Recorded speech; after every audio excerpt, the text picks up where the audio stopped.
Welcome back. This is Sunday edition on KTN News. Let's switch gears a bit and talk about Nairobi. We have been for a number of days now, and the Nairobi Governor Mike Sonko has been holding meetings with his cabinet and other administrative meetings at his Moi home in the county of Machakos, raising a lot of conversation and debate around that. Even his Machakos counterpart, Dr. Alfred Mutua, taunting him about using his county to run Nairobi business. Let's take a look at what exactly has been happening in that issue. As the standoff and shadow boxing between the now embattled Nairobi Governor Mike Sonko and Interior Ministry PS Karanja Kibisho continues, two Nairobi County MPs, Simba Arati and George Aladwa, are now calling upon the governor to return to office. They argue his long absence and with no deputy in charge, Nairobi County is suffering. People, they are serious in terms of their businesses and protection of their businesses in this city. And it requires of a figure, of a governor, to take care of the businesses, which Governor Sonko is unable to do it. Therefore, the theatrics he is treating us to, we can't accept. Unajua Waswahili wanasema paka kitoka, panya utawala. Na vile sasa mkubwa hayuko kwa kaunti, inapatikana yale mashimo ambayo alijaribu kuziba ama ameziba, sasa yanafunguliwa. The two leaders say scaling down of his security detail should not be the reason for him to seek refuge in Machakos County, and instead they want him to use his armory at City Hall. The governor has a full armory at City Hall Annex with proper trained personnel. Na wako well armed, na wana ulinzi ya kutosha, na wako ina experience ya kufanya hiyo kazi. Ni watu ambaye wako. Kwa hivyo na confirm ya kwamba hiyo iko. When contacted on phone, Governor Sonko told KTN he is ready to return to Nairobi and discharge his functions from the seat of power, City Hall. Sonko says, and I quote, "Even if they are reinstated, I don't need their security. I have told them to go back and will make my private arrangement. For now, I'm consulting my advisors in the county. Let me focus on service delivery." End of quote. Tulijadiliana na nikamuelezea ni vyema kufanya kazi, na nikaomba Rais Uhuru Kenyatta haingilie kati ya haya mambo ya gavana na maafisa wake wa Harambee House, kwa sababu yale yanasemeka hausi mwananchi, kwa sababu mwananchi kwa sasa anataka services. Governor Sonko, if he is unable to run the city, let him throw in the towel. And we want to tell him we are now prepared. We're not going to let him walk free. He has to deliver. People pay taxes. On Sunday, the governor will attend a church service in Nairobi County, and it is expected he will announce his date of return to office at City Hall. Avoid sideshows and come back to the seat of power and deliver on your mandate is a message from a section of Nairobi County members of parliament to the embattled city county governor Mike Sonko, who has confirmed to KTN that he will no longer require services from security personnel from the national government, but will instead assemble his own security detail. Duncan Hemba, KTN News, Nairobi. Thank you, Duncan. We have been speaking about Nairobi and Sonko for a number of shows now. It's a different issue every time, but it revolves around his tussles with elements in the national government, most notably the PS, Karanja Kibisho. Let me start with you, Kipchumba. I mean, is this just more shows, side shows from Sonko, does he thrive in this kind of drama, or does he really, have a point, saying that his security is not sufficient, his life is in danger, and that's why he relocates, quote unquote, City Hall to Machakos? Ben, the greatest indictment we have as Kenyans we get from the Sonko debacle and the side shows, melodrama, whatever you want to call it, we get is that we have elected leaders who need what I would call thorough civic education on what their roles are. So it should down on Sonko now that he is an executive leader, not a representative leader as he was as a senator. He must now differentiate the two, and he must move with speed to do what he ought to do as an executive governor, and not to continue politicking and side shows. All what the people in Nairobi want is service delivery. We want to see things moving. We continuously pay taxes to his county government with the hope that he will deliver. So moving forward, we need to dislodge that thinking that Sonko can walk away freely without delivering by giving us the issue, like the issue of security and why he's not in City Hall. I think those are pure theatrics which will not be given airtime in such a show of this repute, because we have serious issues that bedevil this country to discuss Sonko. But now that we must discuss him, there is something that we must say. Is how Sonko has acted calls into question the capacity, both intellectual and educational background of who a governor should be and what a governor should possess as basic or minimum education. Two, what we need to correct from the Nairobi leadership, Alado and company, they ought to know that Nairobi as a county has structures. It is not Sonko who cleans City Hall, so that we say when he's in Machakos, City Hall is not clean. We need to move away from that. There are CECs responsible. We have CEOs in that county. So we need to know who does what. In terms of Sonko operating from Machakos, he can even run away to Busia, or even he can go and operate from some church in Marsabit or a mosque. We have no problem. What ought to be done is we need to refocus our minds from Sonko the person to service delivery. If he cannot deliver, the Constitution has institutions that should deal with Sonko. The county assembly should not be seen as a rubber stamp, but they should stamp the authority. And if Sonko is incompetent, impeach him and we move on. All right. The other thing is this: what does Jubilee as a party do? The party should have structures to work on people like Sonko, because tomorrow a governor will come up with another idea that, you know, I don't have a flag, I will not be doing this and that. No, there are standard protocol issues which must be obeyed. Although there is no known law that says a governor should operate from where. The seat of power of a county is stated in there is a legislation enacted by Senate which states that the seat of power of each county shall be here, but not where the governor himself shall be. Yeah, physically. All right, Hezbon, some political leaders are telling Kenyans and critics of Sonko to give him time, that it is too soon. Kenyans should give him a year, then criticize, after that. Does he do himself any favors when he engages in this kind of drama? I also believe that we need to give Governor Mike Sonko some time and give him some considerable number of months to see how he delivers. But I must also say that I don't think he's covering himself in glory, and he's actually embarrassing some of us who think that he should be given time.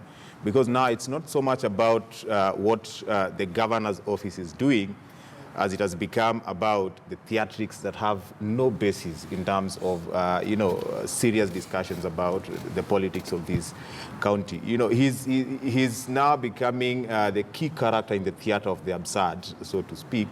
And I think dropping names like the name of the PS internal security is quite unfortunate. We know what the PS internal security does, and his role is very clear in the structure of governance in this country.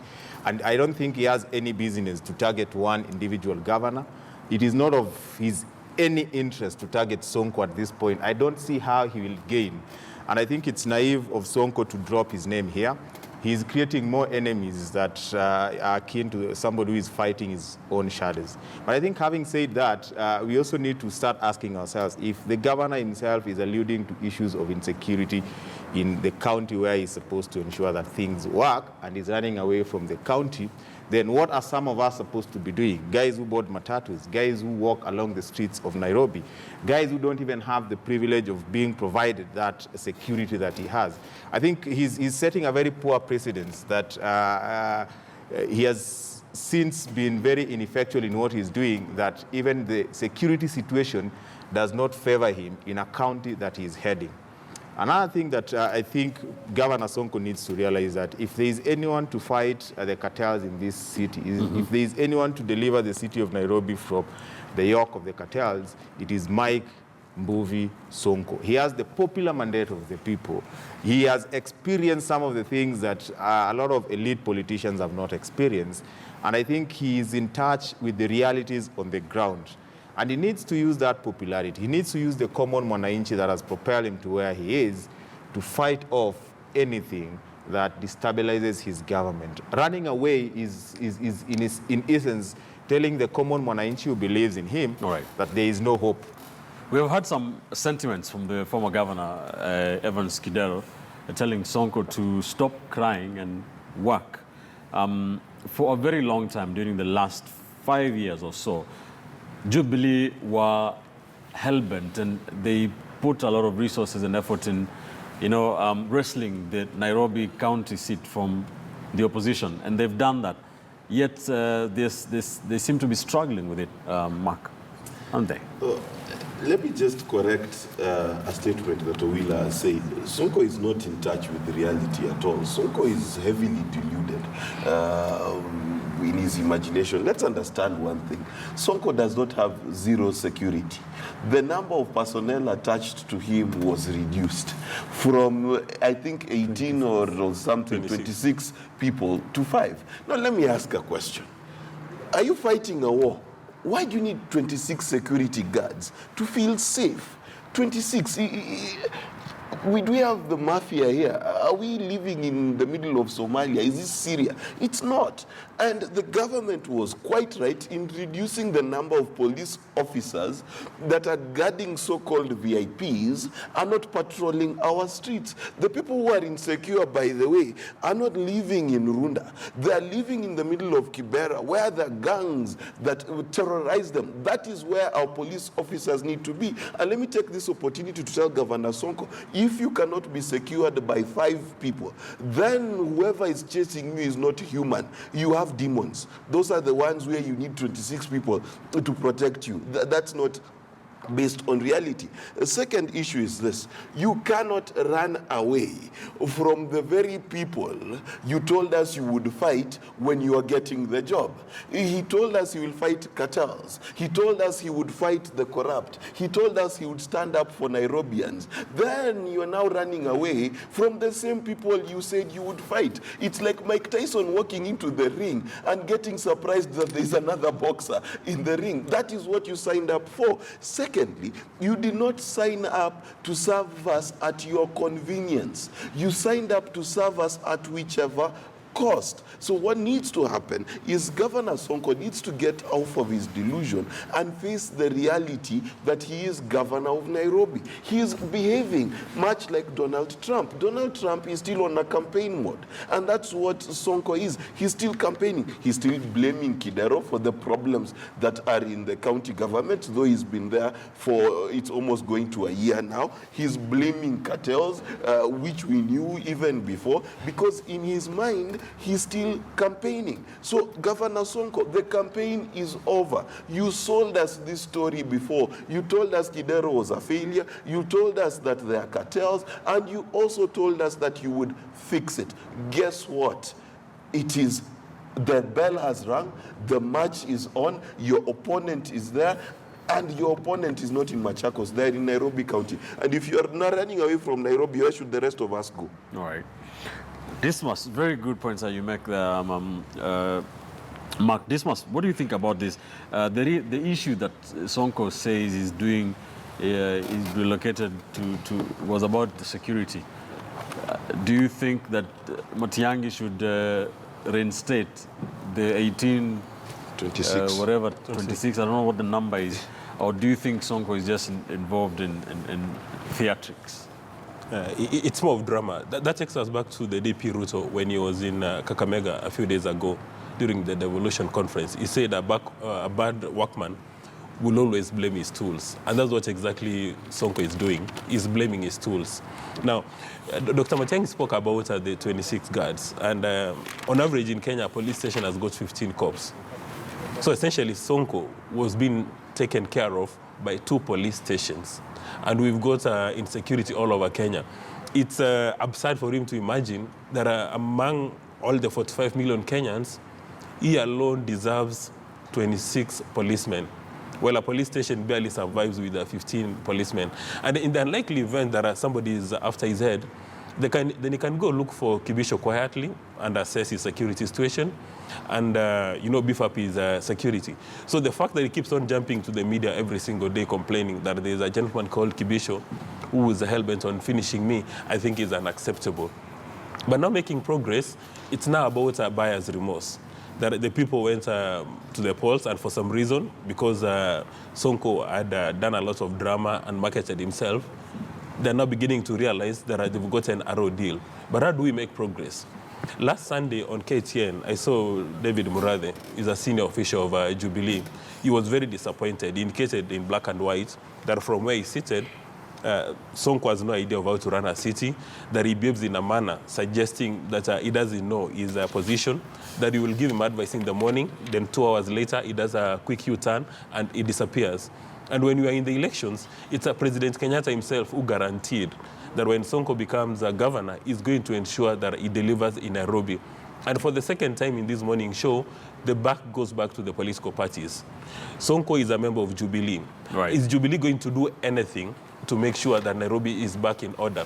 Because majority of Kenyans did not vote for Sonko because of Sonko. It's because President Kenyatta... Do you think maybe that is where the problem is? Like, Jubilee is so hell-bent on whipping Sonko in line, and Sonko wants to prove that he is the elected governor, and PSs cannot order him around. And then all that drama, Nairobi residents are not getting services. Well, the buck stops with Jubilee. It's Jubilee who told us that you guys don't even ask us who is Sonko. We are guaranteeing that it's going to be a success. So if now Sonko, for some reason, is not able to deliver, Jubilee has got a majority at the Nairobi County Assembly. Why can't they send him home? And he's even accused of a number of omissions, altercations with the law enforcement officer.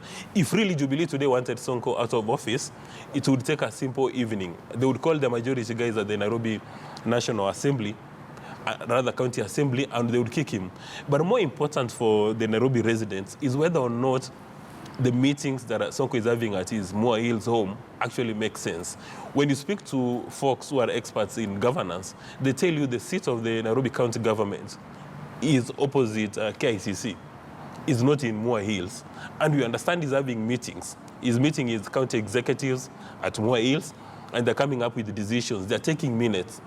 I'll not be surprised if a clever guy goes to the High Court tomorrow to challenge all the decisions being taken at Moi Hills, because we know for a fact that such kind of decisions are supposed to be taken right at County Hall. But it's taking decisions. When you speak to guys who are knowledgeable, they'll tell you that even for President Kenyatta or for President Kibaki, if he wants a decision which is binding to be taken, it has to be taken to the cabinet. He can consult people as much as he wants, but the decision is taken in the cabinet at the cabinet room, whereby it's a meeting properly constituted. All right. Those meetings in Moi Hills could be picnic meetings, and I think we are holding a time bomb in our hands. Although we used to hear that the first president, Mzee Jomo Kenyatta, used to hold cabinet meetings under Mugumo tree in Gatundu.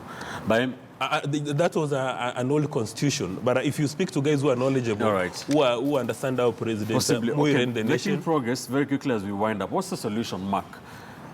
How do we get out of this debacle of Sonko and Jubilee and Kibicho and Murathe and Nairobi? It's pretty easy in my mind. Number one, Sonko must realize that he cannot run Nairobi County without central government. This is a lesson that Kidero learned pretty quickly. Nairobi is too important for it to run autonomously. It basically holds the seat of power for this country. So there needs to be a partnership between State House, between the executive and the county government of Nairobi. And this is true for every county government there is, because a lot of our roads in all the counties are within the ambit of the national government. So the reality is, Sonko needs to seek redress by trying to find an agreement agreement between himself and the executive, and they need to agree on how the Sonko's plans and the national plans come together to have a path that is good, not only for Nairobians, but for all Kenyans. If Sonko does not do that, that the natural consequence will be where two do not agree, they cannot work together. So the disagreements will occur for as long as Sonko is not willing to align his plans with that of central government, and central government is not willing to talk to Sonko. That being said, Sonko is not going to be impeached. MCAs love him. The reasons why they love him I will not state on public TV, but they love him. And therefore, he is so it's not so easy. It's not so easy to get rid of Sonko. Therefore, the best solution is to find a way where, how do we work with Sonko? How do we empower Sonko to deliver on his mandate?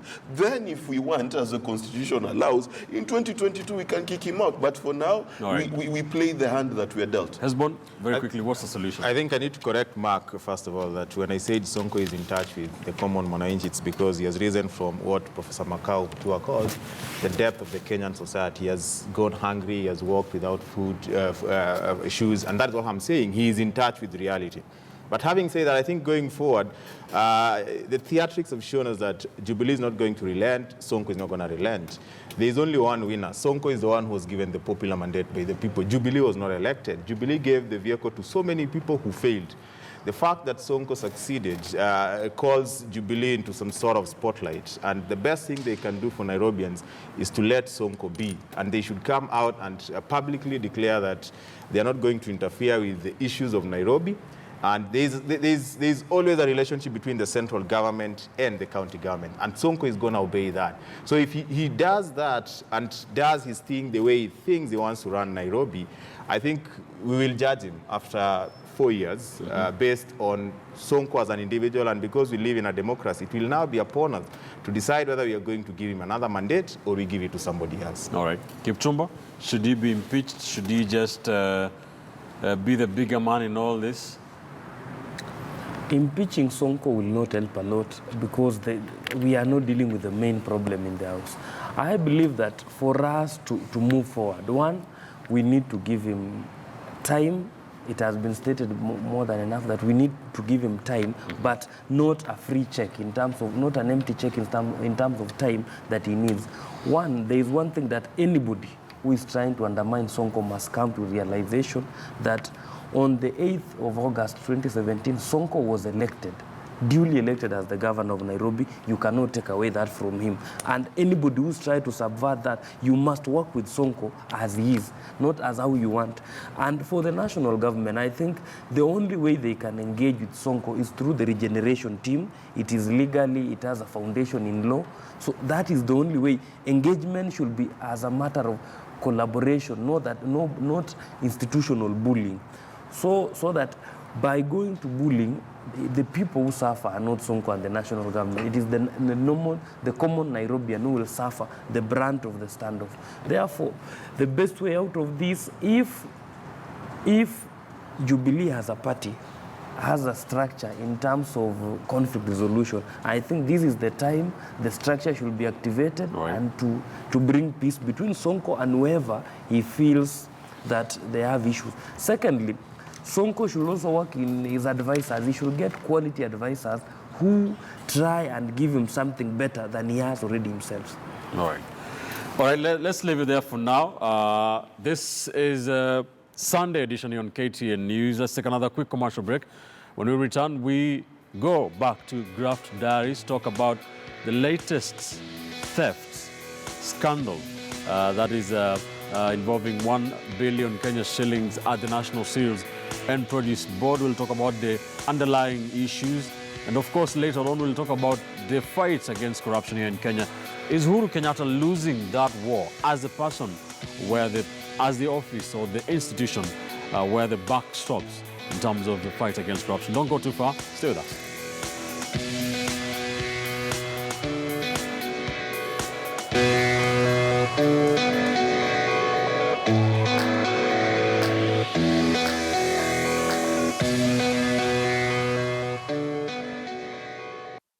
Tunaomba ya kwamba tuwe na kiti yetu kama CDF.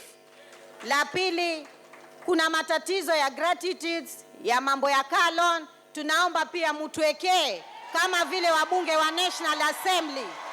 Wabunge wa National Assembly wako na pesa, wakiingia wanapata 6 million ya gari, 20 million ya nyumba. Sisi MCAs kazi yetu ni kuombaomba.